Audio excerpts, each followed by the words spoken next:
Hi guys, so welcome back to my channel. Beautiful morning in one of our local towns down by the lake and poodling around on the Voge 900 DSX.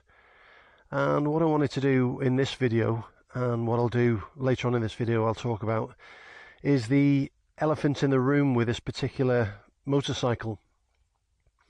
Now, don't get me wrong, I love the motorcycle. I'm getting off for 700 kilometers in just over a week on it, and it's a real joy to ride and to own. But the obvious elephant in the room, and one that needs addressing straight away and as soon as possible by Voge in a map update, is the throttle response. Now guys, the problem with the throttle response on the Voge 900 DSX is low speed throttle response and snatchiness. So when you're riding this bike and you're in first or second gear and you're in town riding,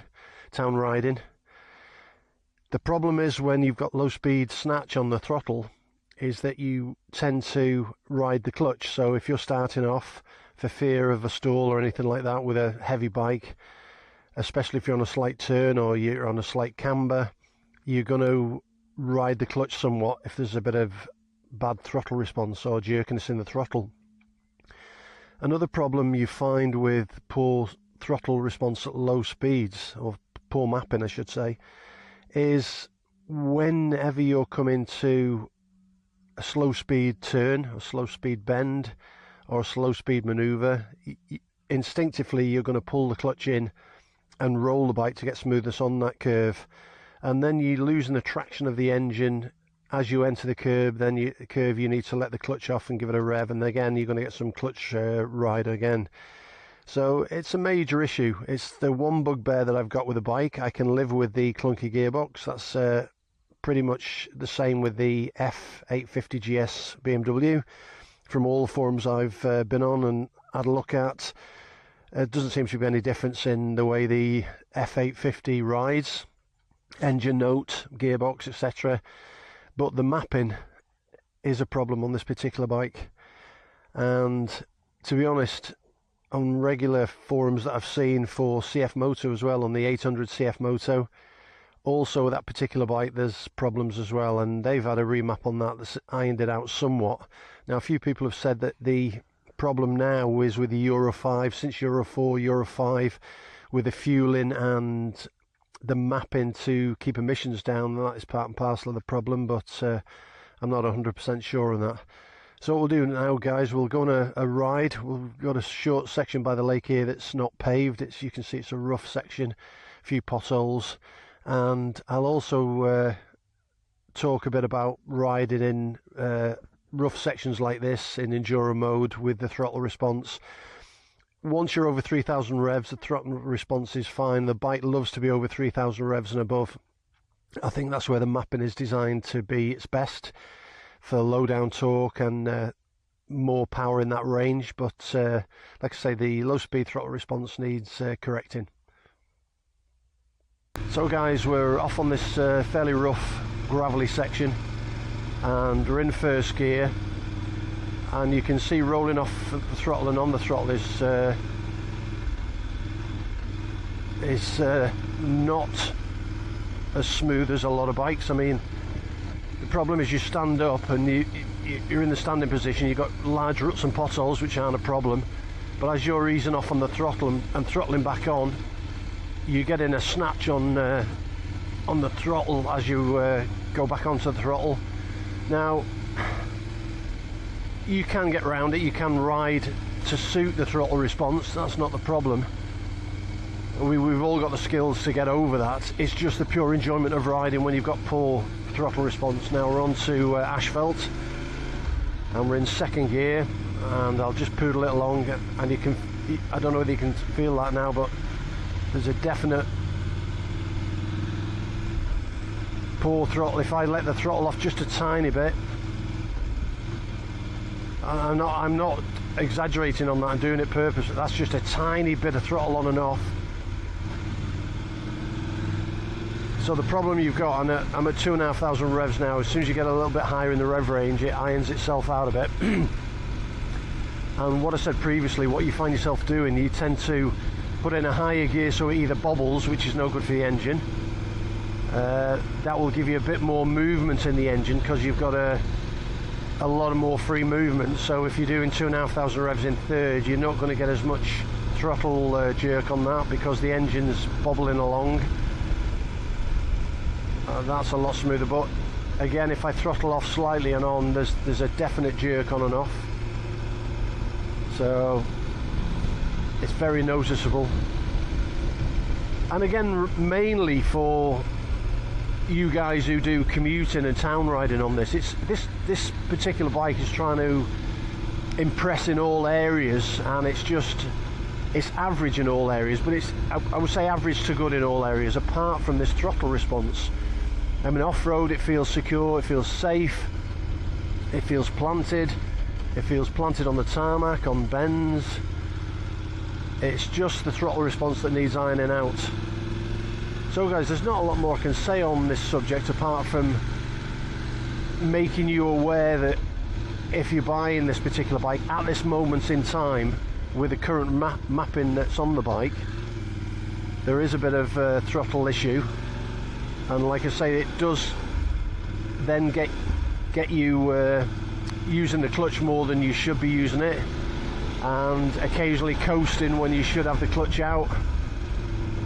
Like I say, the other problems on the bike, the clunky gearbox, in fairness, once you get to the high revs, that dissipates again a great deal.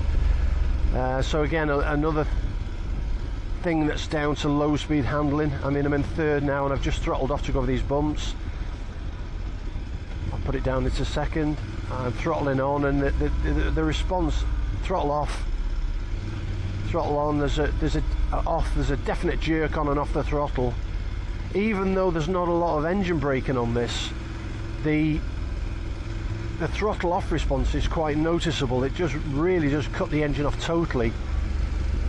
I don't know if it's down to the idling rate of the engine or what it is, but I'm certain that a lot of people will be having a similar issue. I've seen issues on people who've test rode this bike. Another person said to me, if I test rode it and had these issues, would I have bought it? Well, to be honest, it would have put me off somewhat because my Suzuki V-Strom is so smooth. But having said that, in the overall picture of things, this does ride exceptionally better than the V-Strom. It's better suited to rough paved roads. Once it's over 3,000 revs, it goes like a scalded cat. All the extras you get on the bike are sensational. So yeah, for me the only issue, guys, is the throttle response. And now, with it being fly-by-wire, there's a very good chance that the mapping is going to get sorted. There's also a very good chance that once the bike's running and we get further on with the whole system, it'll smooth itself out somewhat. I know my super meteor under 1,000, I wouldn't say it was lumpy or anything like that, but after 1,000 kilometers it's certainly settled down and it's a beautiful bike to ride now. So guys, I'm going to leave it here at this point because I'm just rabbiting on about endless things and needless things to talk about. And I'll probably leave the camera going for the next couple of minutes just so you can see some of the beautiful scenery down in the valley of Ricotti. This is the river basin. Along the river basin is all the olive, there's oranges, lemons, fruit trees right the way along this valley basin where the river runs, and stunning place to get out and ride. So guys, ride safe, subscribe to my channel, give me a thumbs up, press the notification bell so you don't miss any videos coming up, and I'll catch you in the next one. Peace out, guys.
Well, I will butt in there quickly before winding this video up, and that was a small village called Hohos. And you think you've got it bad in Wales in the UK with your 20-mile-an-hour speed limit. That's a 20-kilometre speed limit. And talking about throttle response there, trying to go through there at 20 is damn near impossible. I was averaging about 27, I think, in third, just running on a closed throttle. So the jerkiness there going through the little village was apparent again. And yeah, there it is, guys. So I'm cutting off here. Peace out, ride safe.